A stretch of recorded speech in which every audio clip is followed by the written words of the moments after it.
Let's discuss the basics of labeling in textual classification type of projects. So we will have the column that has the information that the labeler is reading. So here we have the bank branch reviews that I'm reading and identifying the sentiment of each of these reviews.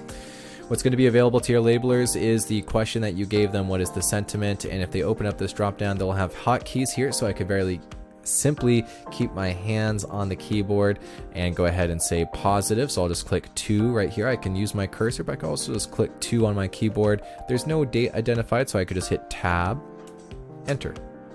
So you can kind of keep your hands on the keyboard as much as you would like. So here, I'm going to go ahead and hit very positive and tab, enter. And then we'll go ahead and hit 6 other. Notice that a second question came up. So what is the reason for other? So we can create some type of dynamic question logic where we only have a particular question type appear if they answered the previous question in a particular way. Let us know if you're interested in setting up that feature. Second, we can adjust the view. You can see that these rows are disappearing as I answer them. That's because I have unlabeled rows only, but I can show all of my previous work too if I wanted to.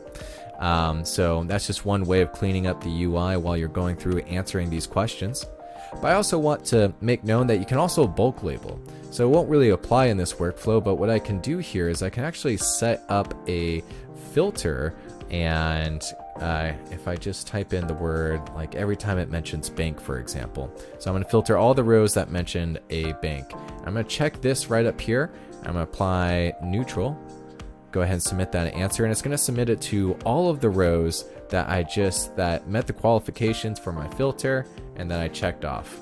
So that can really speed up the process if you know that there's a certain keyword out there that's always going to attribute to a particular answer in your questions. You can use that to go ahead and bulk label those rows. We can also use the search extension right here on the right hand side to go ahead and look for particular keywords like every row that mentions bank, and then we can use this to jump to all of those rows so we can look at them really quickly, what answers we applied, or just read the text if we wanted to.